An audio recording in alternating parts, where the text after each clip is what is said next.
अजय प्रहार चैनल में आपका स्वागत है।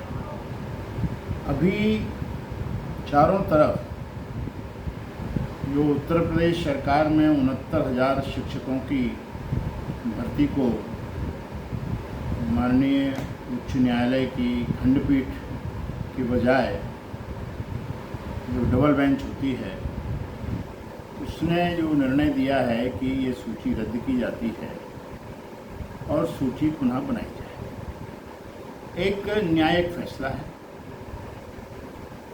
अब न्यायिक फैसले का क्रियान्वयन सरकार करेगी, इसमें कोई दो राय नहीं है, लेकिन एक नकारात्मक राजनीति उभर के सामने आ रही है।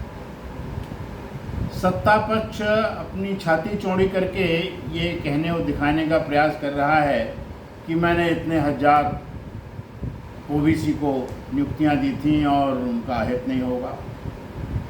विपक्ष अपनी छाती चौड़ी करके ये कहने का प्रयास कर रहा है कि हम लोगों ने संघर्ष किया है इतने वर्ष तक और माननीय न्यायालय के आदेश से हो रहा है, इसमें हमारा श्रेय है। कुल मिला के नियुक्तियाँ जो बेरोजगारों को रोज़गार देने के हिसाब से की गई, कई वर्षों से वो लोग सेवा कर रहे हैं और इतने लंबे अरसे के बाद सूची को रद्द किया जाना, ये हमारे समक्ष कई प्रश्न खड़े करता है। हमारी न्यायिक व्यवस्था में 69,000 शिक्षकों का भविष्य कुछ नहीं है। ये काम लगातार निरंतर सुनवाई करके 2-3 दिन में निपट सकता था। 69,000 लोगों का था, कई प्रकार की याचिकाएं आई थी, तो इनको क्रमागत निपटाना चाहिए था और अगर डबल बेंच में अपील आई थी तो वो भी क्रमागत करके निपटा सकते थे। एक बात। नंबर 2, जब यह तथ्य सामने आ गया कि इसमें कुछ गड़बड़ी हुई है, मैं ज़्यादा गड़बड़ी का मैंने न पत्रावली का अध्ययन किया है, समाचार पत्रीय ज्ञान के आधार पर बात कर रहा हूँ। तो जब ये गड़बड़ी तो निश्चित है कि हाई कोर्ट में गई और खंडपीठ ने आदेशित किया, आप उसकी अपील में डबल बेंच में गए, वहाँ भी आप पराजय का सामना करना पड़ा। इस दौरान सरकार क्या करती रही? क्या डबल बेंच में जाना जरूरी था अहम के लिए? गड़बड़ी जो हुई वो तंत्र ने की।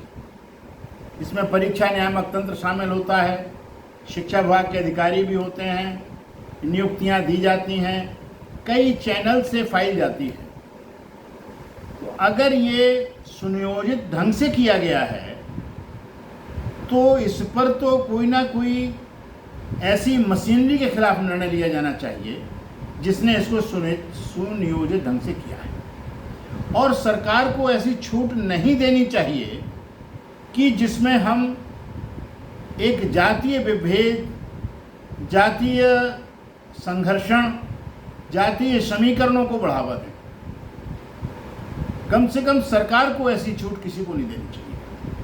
और इसके लिए सर्वाधिक दोषी वो तंत्र है जिसने इस सूची का निर्माण किया और उस सूची के पक्ष में खंडपीठ और डबल बेंच में भी लड़े। अभी भी कुछ परामर्श दिया जा रहा है सरकार को कि सुप्रीम कोर्ट चले जाओ, दूसरे पक्ष को भी हो रहा है कि सुप्रीम कोर्ट चला जाए। इस दौरान सरकार ने एक सकारात्मक निर्णय लिया कि जिन अध्यापकों की सेवाएं इस सूची के बनाने से अगर जा रही हैं तो हम क्रमशः ऐसा प्रयास करेंगे, उनको कहीं ना कहीं समायोजित कर लेंगे।